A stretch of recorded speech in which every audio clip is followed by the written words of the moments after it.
Hi friends, இன்றைக்கி நம்ம lunch சீரீஸில் கொஞ்சம் சைனீஸ் ஸ்டைலில் கார்லிக் ரைஸும் இறாலும் வெஜிடபிள்ஸும் போட்டு ப்ரான் ஸ்டிர் ஃப்ரைடு வெஜிடபிள்ஸும் செய்ய போகிறோம். இந்த லஞ்ச் செட்டை நம்ம ஒரு 3/4 மணி நேரத்தில் செஞ்சிடலாம். இதுக்கு தேவையான இன்க்ரீடியன்ஸ் லிஸ்ட் இதில் இருக்குது. இதுக்கு பாஸ்மதி அரிசி இல்லாட்டி சீரக சம்பா அரிசி எது வேணால் யூஸ் பண்ணிக்கலாம். இன்றைக்கி ஒரு இதில் படிச்சுட்டு இருக்கிறப்ப தாங்க ஒன்று தெரிஞ்சுது. தெரிஞ்சவன் சொல்கிறத விட தெரியாதவன் சொல்கிற போது தான் தவறின் விளைவுகள் உடனே தலைக்கேறும் அப்படின்னு சொல்லிட்டு அதில் போட்டிருந்தது. அது மாதிரி தான் நான் வந்து என் ஃப்ரெண்ட்ஸ்கிட்டேயோ என்னோடய சிஸ்டர்ஸ் அம்மாக்கிட்டேயோ ஏதாவது ஒன்று சொல்லணும் அப்படிங்கிறப்ப நம்ம டைரெக்டாக சொல்கிறதுக்கு சில விஷயம் கஷ்டமாக இருக்குங்கிறனால, இல்லை இன்னொரு ஃப்ரெண்டுக்கு இப்படி நடந்துச்சு, இந்த மாதிரி ஆச்சு அப்படின்னு சொல்லிட்டு சொல்லிடுவேன். அப்போ வந்து அப்படியா அப்படின்னு சொல்லிட்டு கேட்குற மாதிரி இருக்கும். ஐயோ, அவங்களும் இந்த வீடியோ பார்ப்பாங்க. பட் வந்து நிஜமாலுமே தெரிஞ்சவன் சொல்கிறத விட தெரியாதவன் சொல்லும்போது தான் தவறின் விளைவுகள் உடனே தலைக்கேறும் அப்படிங்கிறது கரெக்டாக தான் இருக்குது.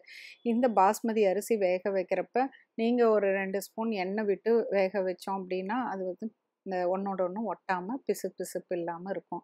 அதுக்கப்புறம் ப்ரோக்கோலியும் கொஞ்சம் கேரட்டும் கொஞ்சம் பெருசு பெருசாகவே அரிஞ்சிட்டு கொஞ்சமாக உப்பு போட்டு 2 தடவை நல்லா கழுவி எடுத்து வச்சுக்கோங்க.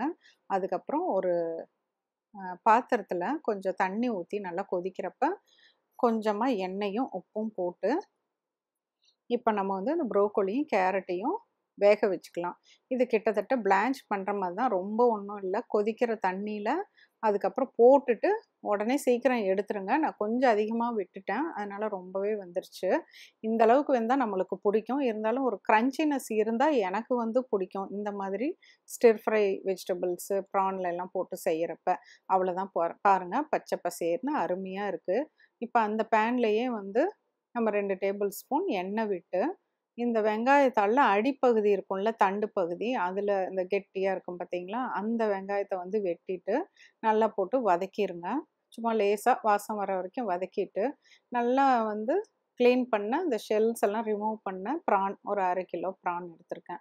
இப்போ இந்த ப்ரானை வந்து அந்த வெங்காயத்தாள் கூடயே போட்டு ஒருக்கா பெரட்டி விடுங்க. இப்போ பாருங்கள், கலர் மாறுறப்ப அது வேக வேக சூடு ஏறுறப்ப பார்த்தீங்கன்னா அந்த ஒயிட் கலரும் ஆரஞ்சு கலரும் அப்படியே வந்து மாறிடும். இது வெந்துகிட்டு இருக்குதுன்னு அர்த்தம்.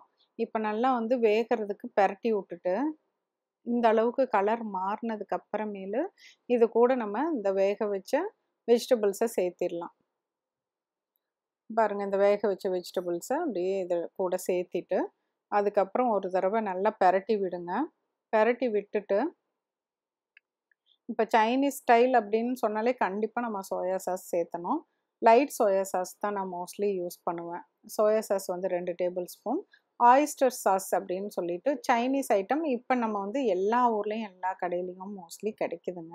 நீங்கள் அதை வாங்கி வச்சிங்கன்னா அது எக்ஸ்பைரி டேட் ஆகிற வரைக்கும் நீங்கள் யூஸ் பண்ணலாம். ஏன்னா நம்ம அவ்வளோவா யூஸ் பண்ண மாட்டோம்ல, அதனால். இப்போ இது வந்து பார்த்திங்கன்னா மேகிலேயே வந்து சிக்கன் ஸ்டாக் க்யூப்னு விற்கும்.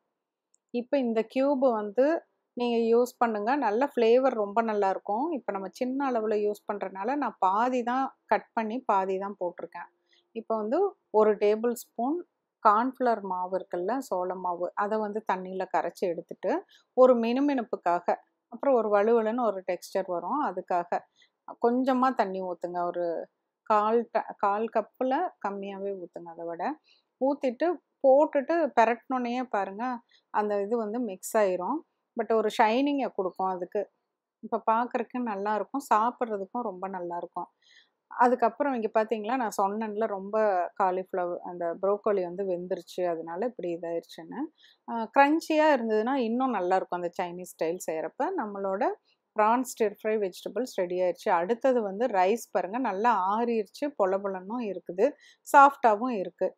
இப்போ ஒரு 4-5 பூண்டை பொடி பொடியாக வெட்டுங்க. இந்த மாதிரி பொடி பொடியாக வெட்டி நீங்கள் வந்து எண்ணெயில் பொரிச்சு எடுத்துக்கோங்க. பொரிச்சு எடுக்கிறதுனா நல்லா ப்ரௌன் கலரில் இந்த மாதிரி ஆயிடணும். இதெல்லாம் நீங்கள் வந்து நிறைய செய்யணுன்னா நாளே செஞ்சு ரெடி பண்ணி வச்சுக்கலாம். இப்போ ஒரு அகலமான பேனில் 1 டேபிள் ஸ்பூன் எண்ணெய் விட்டு இந்த டோஃபு சோயாபீன் கர்டு இது வந்து கடையில் வந்து விற்கும். இதை ஒரு கட்டி மட்டும் எடுத்துக்கோங்க. இதை வந்து கையிலேயே லேசாக இப்படி சாஃப்டாக இருக்கும், அதனால் கையிலேயே லேசாக இப்படி நசுக்கி விட்டு போட்டிங்கன்னா அப்படியே பொல பொலன்னு கொட்டின மாதிரி ஆயிரும். ரொம்ப நசுக்குனிங்கன்னா மாவாட்டம் நிற்கும். இதை வந்து பாருங்கள், இந்த கார்லிக்கை வந்து நம்ம ஆறிடுச்சு, நம்ம வந்து ஒரு கல்லில் போட்டு இடிச்சுக்கலாம். இப்போ இதுவும் லைட்டாக ப்ரௌன் ஆயிருச்சு இந்த டோஃபுவும். இது மேலே சாதத்தை அப்படியே பொலபொலன்னு உதுத்துன மாதிரி கையில் எடுத்து போட்டுக்கோங்க. எல்லா சாதமும் போட்டுக்கோங்க. இப்போ சாதத்தில் பொதுவாக இந்த மாதிரி ரைஸ் செய்கிறதுக்கு கொஞ்சோண்டு உப்பு போட்டு வேக வச்சு எடுத்து வைக்கலாம். அப்படி இல்லைன்னா சமைக்கிறப்ப நம்ம வந்து கொஞ்சமாக உப்பு போட்டுக்கலாம். ஆனால் நம்ம இந்த சோயா சாஸ், இந்த சிக்கன் ஸ்டாக் க்யூபு, அதுக்கப்புறம் இந்த மாதிரி பொருட்கள்லாம் யூஸ் பண்ணுறோன்னா கண்டிப்பாக வந்து உப்பு பார்த்து நீங்கள் சேர்த்துங்க. இப்போ வந்து இது பாருங்கள், வெங்காயத்தல்ல அந்த மேல் பகுதி இருக்கும் பார்த்தீங்களா, லேசான பகுதி, அதில் வந்து கட் பண்ணி வச்சதில் ஒரு 2 ஸ்பூன் வந்து சேர்த்திருக்கேன். நீங்கள் வந்து எப்போவுமே ரொம்ப இது கொஞ்சம் தான் வெங்காயத்தல் இருக்குது, இன்னும் கொஞ்சம் சேர்த்திடலாம் அப்படிங்கிற மாதிரி எல்லாம் ஒரு பொருளை சேர்த்திட்டோம்னா அது பார்க்குறக்கும் நல்லா இருக்காது, சாப்பிட்றதுக்கும் நல்லா இருக்காது. இதில் light soya sauce 1 table spoon விட்டுருக்கேன். அதனால தான் உப்பு வந்து கொஞ்சம் கம்மியாக போட்டேன், ஏன்னா அதுலேயும் உப்பு இருக்கும். அடுத்தது நீங்கள் அந்த சிக்கன் ஸ்டாக் க்யூபோட பவுடர் பாதி ஸ்டாக் இருக்குமில்ல, ஒரு பேக்கெட்லேயே சின்ன சின்ன பேக்கெட்டாக இருக்கும். அதில் வந்து ஒரு அரைவாசி மட்டும் எடுத்து நல்லா பொடியாக வச்சு இதில் வந்து தூவி விட்டுக்குங்க. சப்போஸ் அது இல்லை அப்படின்னா கூட ஒயிட் பெப்பரோ இல்லை பிளாக் பெப்பரோ சேர்த்திக்கலாம், நல்லா தான் இருக்கும்.